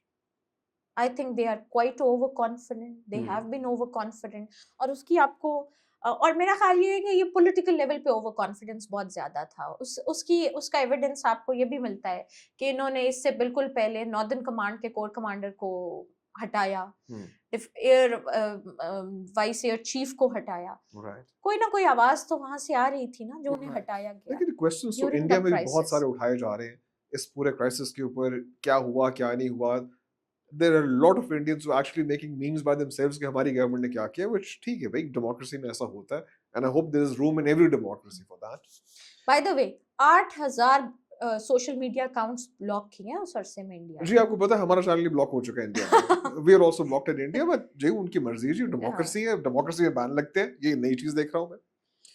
देखिए जी, कल अगर इंडिया डैम शैम बना के लीगली उन पानियों को रोक लेता है, पाकिस्तान के पास फर्स्ट रिस्पॉन्स जो होगा, वर्ल्ड बैंक के पास जाना होगा। उस ट्रीटी का गारंटीयर कौन है? कोई भी नहीं है इन दोनों के अलावा। गारंटीयर कोई भी नहीं है, ये दोनों खुद हैं। World bank is the facilitator, world bank was the facilitator. International court of justice जा सकता है पाकिस्तान। आप उसका जो कॉन्फ्लिक्ट रेजोल्यूशन मैकेनिज्म है ना, वो जो ट्रीटी के अंदर दिया हुआ है वो यही है कि आपकी किसी भी एक पार्टी को डिफरेंस होता है दूसरी से, तो पहले उस अंडर द ट्रीटी दोनों मुल्कों के इंडस वाटर कमीशंस बन चुके हैं, कम्युनिकेट करें। अगर इंडस वाटर कमीशंस दोनों मुल्कों के नहीं उसको रिजॉल्व कर पाते, जो कि इस केस में तो नहीं होगा, तो फिर आप जाएंगे वर्ल्ड बैंक के पास। अब वर्ल्ड बैंक के पास दो रास्ते हैं। अगर वो मामला टोटली टेक्निकल नौयत का है तो फिर न्यूट्रल एक्सपर्ट अपॉइंट किया जाता है। अगर वो मामला लीगल नौयत का है तो फिर परमानेंट कोर्ट ऑफ आर्बिट्रेशन के पास जाता है। पाकिस्तान ये दोनों यूज कर चुका है, बगलेहार में न्यूट्रल एक्सपर्ट और किशनगंगा में ये परमानेंट कोर्ट ऑफ आर्बिट्रेशन। लेकिन यहाँ पे इशू ये है कि इंडिया ने लीगल रास्ते तो खुद इस वक्त बंद किए हुए हैं। कौन इंडिया को पकड़ के लाएगा कान से और ये बिठाएगा कि आप इस तरह वायलेशन नहीं कर सकते इंटरनेशनल नॉर्म्स की, इंटरनेशनल अग्रीमेंट्स की। देखें, this is not just the violation of Indus water treaty, this is also the violation of Vienna convention India did. Vienna convention आपको कुछ प्रोटोकॉल्स देता है इंटरनेशनल लॉज के और ट्रीटीज के। When they have been hurt, the question before the international community is कि अगर India यहाँ कर सकता है इतनी बड़ी वायलेशन, तो अंडर वियना कन्वेंशन बेतहाशा ट्रीटीज हैं इंडिया के, इंटरनेशनल एग्रीमेंट्स, जी वो वहां क्या करेगा? और मेरा ख्याल ये है बांग्लादेश को भी सोच लेना चाहिए, क्योंकि बांग्लादेश भी इस वक्त इंडिया के अगेंस्ट जा रहा है, एक डिफरेंट पॉलिसी पे है, एक डिफरेंट पेज पे है, और फराका एग्रीमेंट तो उनका भी है जी और वो बहुत क्रूशल है बांग्लादेश के लिए, बहुत क्रूशल है। तो आई थिंक ये इन मुल्कों को सोच लेना चाहिए। पाकिस्तान के पास लीगल रास्ता तो मैं समझती हूँ, आप जाएं, आप यूएन में शोर मचाएं, आप, मेरा ख्याल ये है कि इसको तो बहुत ज्यादा डिप्लोमेटिकली इसको लेना चाहिए, और डिप्लोमेटिकली वहां पे अब आपकी चीन भी मदद करेगा, और अगर हम ये किसी भी तहत जाता है सिक्योरिटी काउंसिल में, मेरा ख्याल है चीन और रूस इस वक्त दोनों आपको सपोर्ट करें। I'm sure. हाँ, अभी आपने कहा था जी this IWT, it's been seen as a sign for global achievement कि भाई वर्ल्ड बैंक बैठा, दो दुश्मनों को बिठाया और साथ में ट्रीटी की। क्या फ्यूचर में ये मॉडल काम करेगा? अगर मुझे कोई दो दुश्मन मुल्क मिलते हैं, for instance Morocco and Algeria, सख्त दुश्मनी आपस में, कैम्बोडिया, म्यांमार, खसक फटा उनका आपस में, क्या वर्ल्ड बैंक अब कोई दो मुल्कों को साथ बैठा के कोई डील कर सकता है, या हर मुल्क अपनी अपनी खेल रहा है? ये तो सिचुएशन इस वक्त यही डेवलप हो रही है। देखें, उस पे इथियोपिया और इजिप्ट की ऑलरेडी जंग की धमकियां एक दूसरे को दे चुके हैं रेनाइसेंस डैम पे। 10 मुल्क हैं रिपेरियन नाइल के, सिर्फ रिवर नाइल के, वो उसके ऊपर जॉर्डन रिवर के ऊपर इसराइल के मुआहदे हैं, तो क्या इसराइल भी तोड़ेगा? फिर मिडिल ईस्ट ऑलरेडी इतना वोलेटाइल है, ठीक है, तो इसका मेरी समझ में तो ये नहीं आ रहा है कि वर्ल्ड बैंक बिठा क्यों नहीं रहा है, और वो इंतजार कर रहा है कि कोई एक पार्टी इनमें से मेरे पास आए और खत लिखे। तो देखिए, समझने की बात ये है कि शायद अमेरिकन गवर्नमेंट के लिए भी वो जो एक है ना guarantor of international system, world order, वो प्रायोरिटी नहीं रही है। और ये तो हमें बहुत क्लियरली पता है, फॉर ट्रम्प रेजिम वो प्रायोरिटी नहीं है, and they are unable to understand how important it is for American place in the world. वो वैक्यूम फिर कौन फिल करेगा? चाइना। देखिए जी, अगर चाइना के पास टेक्निकल नो हाउ और टेक्निकल अंडरस्टैंडिंग है how river systems work, and they are willing to sit with both India and Pakistan and bring to the table, they might be able to play a better role in the World bank.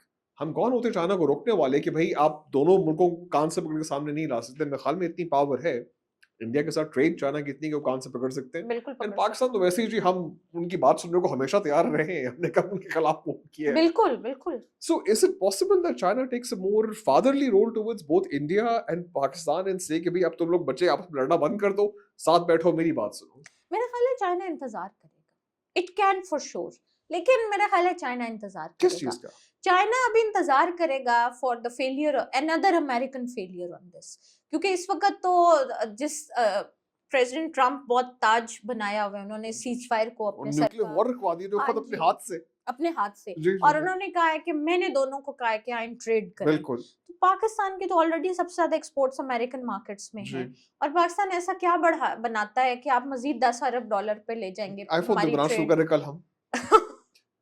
तो ये मेरा नहीं ख्याल कि ये America बिठाएगा। Short term solution पे आ सकते हैं, long term solution Indus water treaty जैसा दोबारा लाना अब शायद अमेरिका के बस में नहीं रहा। उसकी एक वजह ये है कि इंडिया की एक जिद है, जो कि मुझे ऐसे लगता है कि इंडिया उस जिद पे कायम रहेगा। क्या जिद है? Modification of treaty. वो इंडस रिवर सिस्टम से पानी का शेयर बढ़ाना चाहते हैं अपना। They want to go for from 20% to 30 to 40%। ये मेरी अपनी अंडरस्टैंडिंग है, आई मे बी रॉन्ग, लेकिन मेरा है इस पे बड़ा स्ट्रांग। देखिए जी, why stop at 30%? Why not 40? Why not 50? Why not 100? That's my point. My point is, my understanding is कि आपने ये चाबी उनके हाथ में दे देंगे, हर 10 साल बाद वो आपके सर पे बंदूक लेके खड़े हो जाएंगे कि आप दोबारा ट्रीटी मॉडिफाई करें, या तो फिर उनको अगर इस दफा अगर आपने कुछ करने के लिए आप तैयार हैं, तो फिर उन्हें बिठाएंगे 150 साल के लिए ट्रीटी साइन करें। ट्रीटी तो भी एड इन्फिनिटम है, अभी तो इन्फिनिट है ना। तो अगर आप मॉडिफिकेशन की तरफ जाते हैं, तो पहली बात तो ये किन टर्म्स पे होगी, दूसरी बात ये है कि फिर आप उनको बिठाएं कि जी 100 साल के लिए अब आप इसको नहीं छेड़ेंगे, लेकिन उस 100 साल के लिए उस स्टेज पे जाने के लिए आपकी अपनी लीगल और टेक्निकल प्रेपरेशंस होनी चाहिए। आज तक पाकिस्तान में ग्राउंड वाटर रिसोर्सेज के ऊपर हमारी कोई स्टडी नहीं है कि हम ग्राउंड वाटर रिसोर्सेज हमारे पास कितने हैं। 1950 में अमेरिका ने जो प्रोजेक्ट्स शुरू किए थे पाकिस्तान में वाटर लॉगिंग और सिल्टेशन को कंट्रोल करने के लिए कुएं निकाले गए जाने शुरू किए गए थे, स्कार्प 1 और स्कार्प 2 प्रोजेक्ट्स। उसके बाद वो इतनी सिल्टेशन, इतना वाटर टेबल हाई था कि कल्टीवेशन नहीं हो पाती थी सिल्टेशन और वाटर लॉगिंग की वजह से, तो वो इसलिए कुएं निकाले गए थे। और फिर गवर्नमेंट ने छोड़ दिया कि लोग प्राइवेट कुएं निकालें ताकि तेजी से नीचे आए। वो फिर चलता गया, सिलसिला चलता गया, आप पता नहीं कहाँ से कहाँ चला गया है और वो रुक नहीं रहा। तो आपके तो ये भी नहीं पता पानी था कितना और आप खर्च कितना कर चुके हैं। आप और मैं लाहौर में बैठे हैं ना, लाहौर के एक बड़े सेंट्रल लोकेशन पे बैठे हैं। आपके इन्हीं इलाकों में हमारे बचपन में यहाँ से जितना पानी निकाला जाता था, जितनी बोरिंग होती थी, अब आप देखें ना कितना नीचे जाते हैं। हम यहाँ लाहौर कैंट और डीएचए के इलाकों में इस वक्त 1000 फुट भी नीचे बोरिंग करते हैं। और लाहौर पे अभी ये एक करम है कि लाहौर का इर्द गिर्द अभी भी सारा एग्रीकल्चरल एरिया है, जिसकी वजह से पानी फिर भी आता है, आपाशी होती है, तो वाटर टेबल कदरे कंट्रोल्ड है। पिंडी, कोयटा, कराची, इन बड़े शहरों में तो आप ऑलरेडी टैंकर पे आ चुके हैं जी। और वाटर स्ट्रेस जो है इतना हो चुका है कि आपको टैंकर की पेमेंट ना हो तो पानी नहीं। और आपकी water governance is so broken. आपकी इशू क्या है हमारी वाटर गवर्नेंस में? Why can't we get water into our cities? क्योंकि आपका जो सिस्टम है वो आपके डायनामिक्स को सपोर्ट नहीं करता है। आपकी पॉपुलेशन ग्रोथ बड़ी रैपिड हुई है, इंडस्ट्रियलाइजेशन बहुत रैपिड हुई है, अर्बनाइजेशन अनप्लान्ड हुई है, आपका इंफ्रास्ट्रक्चर उस पेस पे डेवलप नहीं किया गया जिस पेस पे अर्बनाइजेशन और पॉपुलेशन ग्रोथ हुई है। आपने फिर water wastage, water recycling, water harvesting, reservoirs, इस तरह का तो आपने कभी कोई मैकेनिज्म ही नहीं डेवलप करने की कोशिश की। अब आप उस स्टेज पे पहुंच गए हैं, urban flooding and urban water stress. These are the two different problems. Right. Rural flooding, rural water problems are different. Right. आपके वाटर सप्लाईज के प्रॉब्लम फर्क हैं, आपके सिस्टम लीकेजेस बेतहाशा हैं, आपकी नहरों से बेतहाशा पानी सीप कर जाता है, आपकी नहरों से ही पानी पूरा जो है वो नहीं आता। फिर आज तक आप जो सूबों के दरमियान एक अकॉर्ड आपने 1991 में तय किया, और water apportionment accord between the provinces, उसके ऊपर सूबों की लड़ाई है। आप आज तक मैनुअल रीडिंग कर रहे हैं जब एक सूबे से दूसरे सूबे में पानी जाता है। ये खबर आई थी कि आप कुछ ऑस्ट्रेलियन टेलीमेट्री सिस्टम ला रहे हैं, वो मुझे नहीं पता नस्ब हुआ कि नहीं हुआ, मेरा नहीं ख्याल अभी तक हुआ है। फिर उसके बाद आपका एक पूरा सूबा जो है, केपी के डायनामिक्स डिफरेंट है। केपी में कई जगह अभी भी आपकी वाटर लॉगिंग और सैलिनिटी बहुत ज्यादा है, वहां पे आपको छोटे प्रोजेक्ट्स की जरूरत है। पंजाब में आपको बड़े प्रोजेक्ट्स की जरूरत है। जब आप लोअर इंडस बेसिन पे आ जाते हैं सिंध में, तो पूरे का पूरा सिंध बिलो मिठन कोट सिर्फ एक दरिया बहता है, माइटी इंडस। उसके अपने प्रॉब्लम्स हैं, मरीन लाइफ इश्यूज हैं, उनकी डेवलपमेंट की जरूरी है। फिर आपका इंडस डेल्टा बहुत बुरी तरह तबाह हो रहा है और सी इनकर्जन्स हो रही हैं, सी लेवल राइज कर रहा है। तो एक जो पूरा वाटर इशू है, इसके कोई 1000 डायनामिक्स। जी वो तो है जी। वो क्या था, इकबाल ने दरियाओं के दिल जिससे दिल जाए वो तूफान। मेरे ख्याल में ये वाटर इशू वही लग रहा है कि सबको परेशानी हो फिर जाएगी। मैंने आपको थोड़ी देर पहले मेंशन किया था कि जिस तरह रिवर डाइवर्जन्स हो रही हैं, वो जो पिछले रिवर बेसिन्स हैं, बेड्स हैं, उनमें हाइड्रोलॉजी डिस्टर्ब हो रही है, वाटर आपका अंडरग्राउंड वाटर टॉक्सिक हो रहा है। तो आपकी मैनेजमेंट के बहुत मेजर इश्यूज हैं। देन इंटरनली ऑल्सो आपका पानी is a highly politicised resource. आपने सूबों में भी आपस में पॉलिटिक्स करने के लिए पिछले 70 साल में पानी को यूज किया है और बेतहाशा पॉलिटिक्स हो चुकी है और बेतहाशा पॉलिटिक्स कंटिन्यू हो रही है। कोई एक रिजर्वायर भी बनता है तो इतना डेफिसिट है, ट्रस्ट डेफिसिट है कि यकीन ही किसी को नहीं आता कि ये सबके कलेक्टिव बेनिफिट के लिए भी हो सकता है। Let's do some future predictions. अगले 10 साल में where do you see this water problem going for Pakistan and for India? क्या आपको नजर आ रहा है अगले 10 साल में इंडस वाटर ट्रीटी के साथ क्या होगा?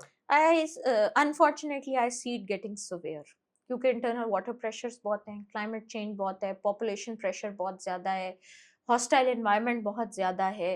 फॉर द टाइम बीइंग चीज़ें स्लो डाउन हो सकती हैं, रुक नहीं सकती हैं. वाटर डेवलपमेंट उस तरह नहीं है जिस तरह रिक्वायर्ड है. तो अगले 10 साल में मैं नहीं समझती कि हालात बहुत बहुत ठीक हो सकते. मैंने ये सुना है कि अगर आपको रिजर्वायर 10 साल बाद चाहिए तो आज शुरू कर दें. आज शुरू करें तो कई रिजर्वायर्स 20 साल बाद भी तो बनेंगे. आज पाकिस्तान को क्या शुरू करना चाहिए? आज आपको एक सबसे पहले तो स्टडी एक फ्रेश करनी चाहिए, एक अपने सरफेस वाटर रिसोर्सेज पे, ग्राउंड वाटर रिसोर्सेज के ऊपर, और आप बड़े छोटे रिजर्वायर्स प्रोजेक्ट्स कहाँ कहाँ बना सकते हैं. बहुत से ऐसे प्रोजेक्ट्स हैं जिनकी फिजिबिलिटीज हैं वो हम बना नहीं रहे, हमारे पास फंडिंग नहीं है. बहुत से ऐसे प्रोजेक्ट्स हैं जिनकी जो शुरू हो चुके थे, स्लो डाउन होने की वजह से उनकी कीमत $1.74 ट्रिलियन पे पहुंच चुकी है. तो जो कम अज कम अंडर प्रोसेस है उन्हें तेज कीजिए, जो आपकी स्टडीज कीजिए. हमारे पास बड़ा टैलेंट है, बड़े साइंसदान हैं, इसको इंटरनली आपको रिजॉल्व करना होगा. चाइना आपकी मदद कर रहा है, अंडर सीपैक वो आपके इतने हाइड्रो प्रोजेक्ट्स को डेवलप कर रहा है, उन्होंने आपके एनर्जी सेक्टर के प्रॉब्लम्स को एड्रेस किया है. इस अपॉर्चुनिटी को यूज कीजिए, वाटर इंफ्रास्ट्रक्चर पर काम कीजिए, वाटर कंजर्वेशन पे काम कीजिए जिस पे कीमत नहीं लगती, वाटर अवेयरनेस पे काम कीजिए, अपने लोगों को बताइए. आप अगर वाटर अवेयरनेस ही सही तरह शुरू कर दें तो 11 मिलियन एकड़ फीट तो पानी आप यहाँ से बचा लेते हैं. जी. These are the issues. मैं तो कहूँगा जी कि पाकिस्तान इंडिया को चाहिए कि ट्रीटी वूटी छोड़े, साथ मिलके फिल्में बनाए. Because I think we're better at that than keeping treaties. It would have been ideal अगर किसी joint mechanism पे आ जाते, which is not possible now. And in presence of Kashmir conflict, not at all. पानी निकलता आपका सारा कश्मीर से. अगर कश्मीर कॉन्फ्लिक्ट रिजॉल्व हो जाता है, will that mean more streamlined water access for both India and Pakistan? Depends on how is it resolved. मैंने जी आपको कह दिया रिजॉल्व हो गया. मान ले मेरी बात रिजॉल्व हो गया. चले रिजॉल्व हो गया है, तो फिर आपका कौन सा हिस्सा किसके पास आता है? नहीं वो रिजॉल्व देखिए रेजोल्यूशन में बड़े तरीके. अच्छा मजे कश्मीर में भी तो अब थर्ड पार्टी है ना. जी है जी. चाइना है वो एक कोना उसने भी रखा हुआ है कि मेरा ये. आज मैं बड़े अरसे से इस स्टेटमेंट का इंतजार कर रही थी जो आज पाकिस्तान की तरफ से आई है. कश्मीर में अब 2 पार्टीज नहीं है, कश्मीरी लोग भी एक पार्टी है और चाइना एक पार्टी है. लद्दाख के एरियाज पे अक्साई चीन पे चाइना का पूरा क्लेम है. जी बिल्कुल. तो अब कश्मीर पे रिजॉल्व होगा तो फिर अब एक तरफ पाकिस्तान चाइना, एक तरफ इंडिया है. क्या आपको लगा है कि भारत ने दोबारा कश्मीर का मुद्दा छेड़ के इंटरनेशनल पोजीशंस के अंदर खलबली मचा दी है? बिल्कुल, इन्होंने खुद अपने लिए इंटरनेशनलाइज कर लिया है उसको. देखें 2019 में इन्होंने तो उसको यूनियन टेरिटरी का पार्ट बना लिया था, आर्टिकल 370 रिवोक कर लिया था. आई एम सॉरी टू से, लेकिन हाँ हमने सिवाय ये शोर डालने के कि बहुत बड़ा ह्यूमन प्रॉब्लम है, ह्यूमन कैटास्ट्रोफी है, इसके अलावा हमने प्रैक्टिकली कुछ भी नहीं किया है उनके लिए. लेकिन इन्होंने तो खुद ही अपनी मिस कैलकुलेशन में उसको इंटरनेशनलाइज कर दिया है. और जब प्रेसिडेंट ट्रम्प हैज सेड कि अब जी कश्मीर पे भी बात होगी, तो ये चाहे ना चाहे अब ये जितना मर्जी कहते रहे कि सिर्फ पाकिस्तानी साइड वाले कश्मीर पे बात होगी तो फिर दोनों पे बात होगी. अब अगर पाकिस्तान और इंडिया बात करने को आते हैं, do you have any hope कि कश्मीर का कोई रेजोल्यूशन निकलेगा या ये वही not in the presence of BJP government. देखिए कश्मीर का अगर कोई सोल्यूशन है तो वो we were very close during Musharraf era, Chenab formula. अच्छा उससे पहले 1960s में भी एक आया था डिक्सन फार्मूला, वो that was also very close to this Chenab formula कि चनाब के इधर और उधर आप. तो इसके अलावा कुछ भी नहीं. कि सेमी ऑटोनमस किस्म की body, visa free access, Pakistan हिंदू दोनों तरफ की हो. अच्छा और मजे की बात ये कि वो चनाब फार्मूला भी आपको 3 वेस्टर्न रिवर्स पूरे दे देता है. तो फिर तो शायद हमें जो इंडिया ने इतनी डेवलपमेंट की हुई है इंफ्रास्ट्रक्चर की चनाब पे, वो भी हमें मिल जाए, हमारी inheritance. I don't think India छोड़ने वाला है. But this some idea, I think दोनों मुल्कों को बैठ के कोई ना कोई पीस की पाथ निकालना चाहिए. ये एक आगे नहीं चल सकता, मामला नहीं चल सकता. इनको समझ नहीं आ रहा, बीजेपी गवर्नमेंट को समझ नहीं आ रहा. They have lost a lot, they are losing a lot. They can not take this forward like this.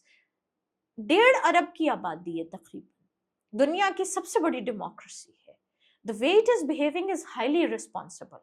The way it has behaved, अब तो कोई दुनिया का बड़ा मुल्क ये नहीं कह सकता कि इंडिया ने कुछ किया है. And they have isolated themselves. Maswa Israel के you don't see any country supporting. और इसराइल की भी मजबूरी बनी हुई है ना गजा में. आज नेतन्याहू गवर्नमेंट वहां पे खत्म हो जाए और कोई डिफरेंट गवर्नमेंट अगर आती है जो थोड़ी सी भी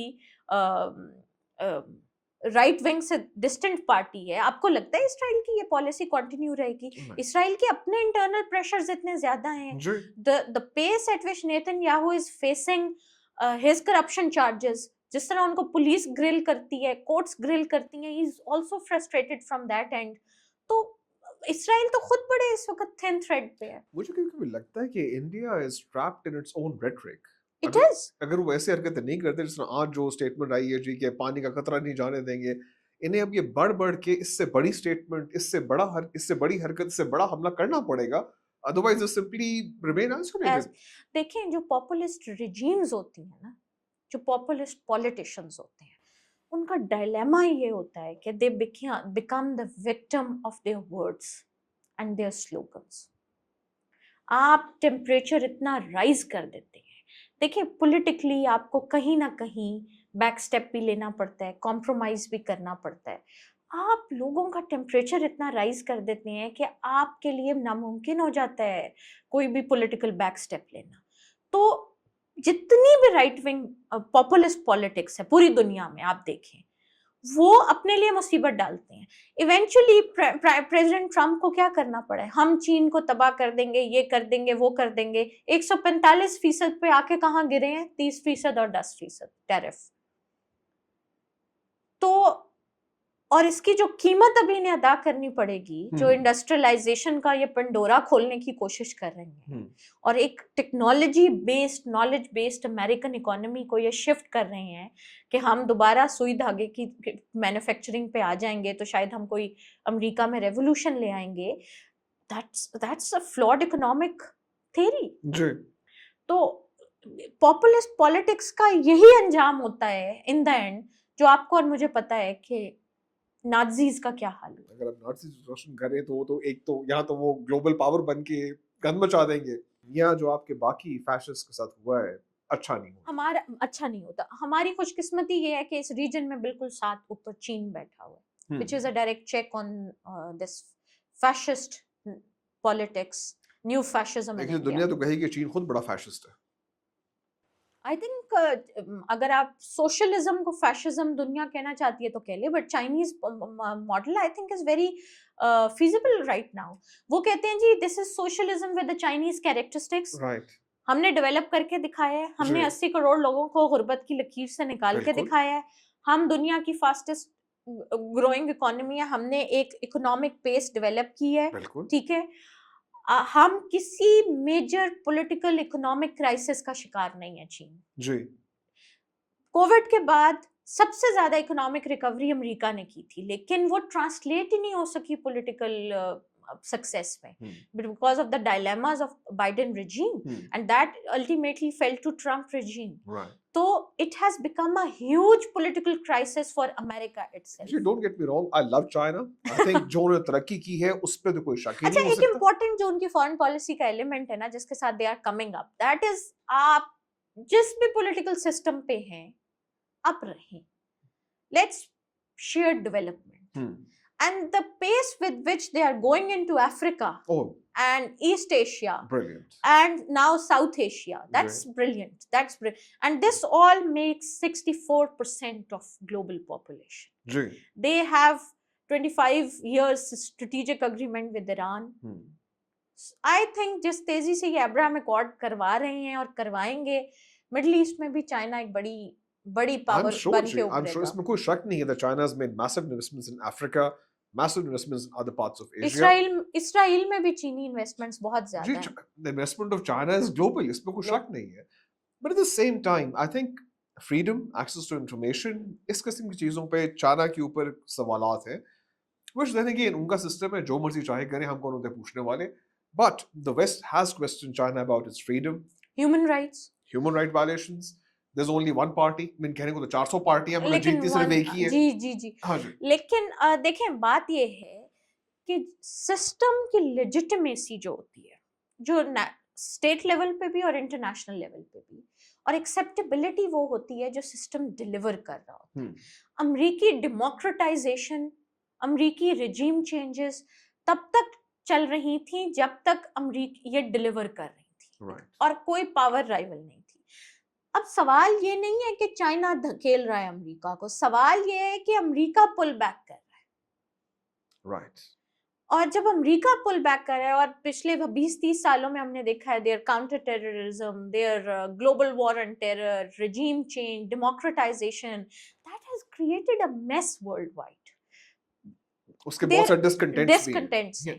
and now from all that mess, instead of cleaning the mess they spread themselves, they are just backing out, leaving everything as छोड़ के भाग रहे हैं, छोड़ के चले गए। तो फिर आप तो मौका दे रहे हैं, फिर जितनी मर्जी आप ह्यूमन राइट्स, डेमोक्रेटाइजेशन, इंफॉर्मेशन की बातें करें, चाइना 1.5 अरब आबादी को चला रहा है, खुशी खुशी चला रहा है। तियानामेन स्क्वायर के बाद कोई बड़ी अपराइजिंग नहीं हुई, कोई बड़ा पॉपुलेशन अपसेट नहीं हुआ, अनरेस्ट नहीं सुनते वहां से। कोविड में भी नहीं हुआ। हाँ जी, मगर we have to acknowledge Vegas के साथ जो हुआ है चाइना में, वो तो एक कॉज ऑफ कंसर्न है। मुसलमानों की दुनिया में कहीं किसी ने कहीं भी जुल्म हुआ, इस वक्त फिलहाल तो terrorism is all directed towards western Islamophobia, जो इन्होंने खुद एक पैदा कर दिया है। तो मेरा ख्याल है कि ये तो चीन की तरफ जाने भी नहीं दे रहे तवज्जो, जिगर्स की तरफ भी तवज्जो नहीं जाने दे रहे। ये कुछ ठंडा करे मामला यूरोप से भी, तो फिर वहां पे तवज्जो जाएगी ना। the way America is abandoning Europe, the way it is making it helpless, the way Trump is striking deals, so that is giving a natural space. I'm not entirely sure if Trump is striking any deals. अभी इसकी Russia से deal हुई है, और deal का मतलब ये था भाई जो रशिया को चाहिए रशिया को दे देते हैं। हाँ। यूक्रेन तो चुप करके बैठा रहे। तो ये डील तो ना हुई ना, ये तो बस फैसला हो गया कि यार रशिया ने जो किया वो सही है, America is going to rubber stamp approve it, Europe can get lost and Ukraine can sit part. तो इवेंचुअली ये डील तो ना हुई, ये तो एक एग्रीमेंट हो गया रशिया के साथ कि भाई रशिया कह रहा है सही, जो जीता वो सुल्तान, जो जीता वो सिकंदर। हाँ, जो जीता वो सिकंदर, जो हारा वो चुकंदर। बिल्कुल ऐसे ही है इस वक्त तो यूक्रेन में। आपको ऐसे ही लग रहा है? एक्चुअली ये है, जो रीजन रशिया को चाहिए थे, ट्रम्प साहब ने कहा जी ये लीजिए, अब आइए नेगोशिएट करते हैं। बिल्कुल। और जब वो इधर वहां यहाँ बहुत जगह बिजी हैं, तो एक मुल्क बहुत खामोश था इंडिया पाकिस्तान के स्टैंड ऑफ में, अफगानिस्तान जी। और परसों पाकिस्तान के वजीर खारजा की और अफगानिस्तान के कायम मकाम वजीर खारजा के चीन में, बीजिंग में उन्होंने मुलाकात कराई है, और वो एक बड़ा अच्छा जेस्चर हुआ है।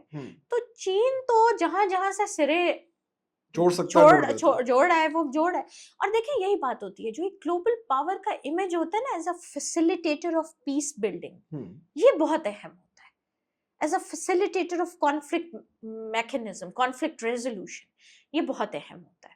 तो वो डेवलप करने में कामयाब हो जाता है चाइना, जो कि हो रहा है बहुत सी जगहों पे।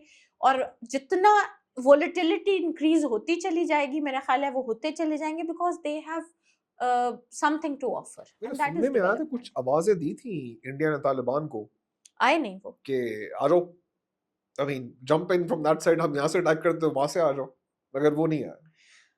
मेरे ख्याल हमने भी तालिबान जो सेकंड रिजीम है तालिबान 2, हमने भी इनको मिसकैलकुलेट किया था जब ये आ रहे थे। हमें लग रहा था कि हमारे साथ आ रहे हैं और बड़ा हमने काबुल फतह कर लिया है, और इंडिया को भी लग रहा था कि उन्होंने काबुल फतह कर लिया है। तो मेरा ख्याल है ये समझने का वक्त है कि अब अफगानिस्तान भी एक डिफरेंट, वो इंडिपेंडेंटली अमेरिका के साथ भी डील कर रहे हैं, बिल्कुल वो इंडिपेंडेंटली चीन के साथ भी डील कर रहे हैं, वो रूस के साथ भी कर रहे हैं।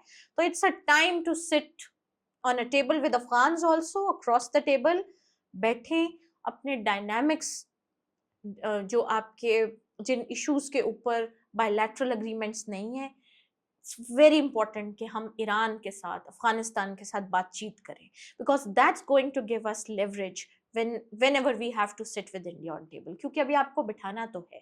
और मुझे सारे प्रोसेस में जो डर है ना, वो उस निगोशिएशन टेबल से लग रहा है, क्योंकि जब भी पाकिस्तान निगोशिएशन टेबल पे बैठता है ना, तो हमारा लेवरेज कम है। देखें, आपने इतनी सुपीरियोरिटी, टैक्टिकल सुपीरियोरिटी शो कर दी है कि आपको थोड़ा सा नेगोशिएशन टेबल्स पे अमेरिका भी नीचे लाने की कोशिश करेगा, और वो कुछ ना कुछ इंडिया के लिए गेन करने की कोशिश करेगा, जितना आइसोलेट इंडिया हो गया है। तो उसके लिए आपके साथ बहुत जरूरी है कि आपके कम से कम नेबर्स आपके साथ खड़े हों, और ये आपको समझना चाहिए कि आपके नेबर्स के साथ आपके ताल्लुकात ठीक नहीं, और इसमें सारा कसूर पाकिस्तान का नहीं है। लेकिन हमारे भी तो दो ही रास्ते निकलते हैं ना, हम कहते हैं या फिर हम आपके खिलाफ खड़े हैं या फिर पूरे हमारे साथ हो जाओ। टेक्नोलॉजी जी, हम इससे बड़े बेजार हैं, मगर जिस तरह पावर चाहिए उस तरह बैटरी भी चाहिए। हमें अपने नेबर्स के साथ मामला ठीक करना बहुत जरूरी है, बहुत जरूरी हमारे है। किसी नेबर के साथ हालात ठीक नहीं, माँ सिवाय चाइना के। माँ सिवाय चाइना के। इस वक्त बांग्लादेश भी आपकी साइड पे है, और वो इसलिए नहीं है कि बांग्लादेश को आप अच्छे लगते हैं, इसलिए ये है कि इतना प्रो इंडिया हो चुका था बांग्लादेश हसीना वाजिद के दौर में कि उन्हें एक कॉमन ग्राउंड वो होता ना, पेंडुलम स्विंग किया हाँ, उसी वो तरफ। चढ़ाने के लिए भी वो पाकिस्तान का नाम इतना ज्यादा ले रहे हैं। अदरवाइज इस रिजीम ने भी आपसे 1971 की माफी की मुतालबा कर लिया, वो हम सफर था मगर उससे हम नवाई ना थी। ठीक है। तो आपको इन लोगों के साथ बैठ के बात करके अपने कुछ मामलात पे सेम पेज पे आना होगा, बहुत जरूरी है। देखिए जी, पाकिस्तान में तो बड़ी अजीब किस्म की कंस्पिरेसी थ्योरीज आ रही हैं। वो कह रही है कि Bangladesh has asked us to send us their nukes के 4-5 वहां भिजवा दें, वो भी जरा लोगों को तड़िया दिखाते फिरे। आई एम श्योर इसमें इस तरह की कॉन्स्पिरेसी थ्योरीज बनती थी, बातें बनती थी जी, सऊदीया भी हमसे मांगता है। जी बिल्कुल, तो सऊदीज चलें, अगर ऐसी कोई बात भी थी तो सऊदीज भी डील कर रहे हैं अमेरिका के साथ। अब वो अगर खुद ही न्यूक्लियर पर डेवलप कर लेते हैं जी, तो फिर आप क्या करेंगे? और देखिए जी, सऊदी के पास तो वैसे परमानेंट एक यूएस बेस है, बहुत बिल्कुल है, और जब परमानेंट जितने यूएस गल्फ बेस है, कंट्रीज हैं, जितने gulf they're countries under a current US occupation anyways. और अब्राहम अकॉर्ड हो जाता है तो आपके ऊपर वैसे भी प्रेशर बहुत बढ़ने जी, हमारे पर प्रेशर होगा to recognise Israel and to accept Israel as a part of the international community. हमने तो एक्सेप्ट किया नहीं।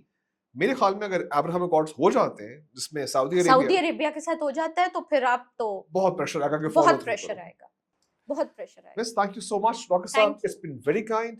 So glad to see you, Ji, and I'm so happy. I'm so happy to be back here after a few months, and I enjoyed thoroughly. Glad, Ji. I'm glad, Ji. Thank we should you. continue this and have another conversation agar koi For Indus Water sure. Treaty pe aur koi development. For sure. Thank you so much, Dr. Saab. Thank you again, Ji. Thank you.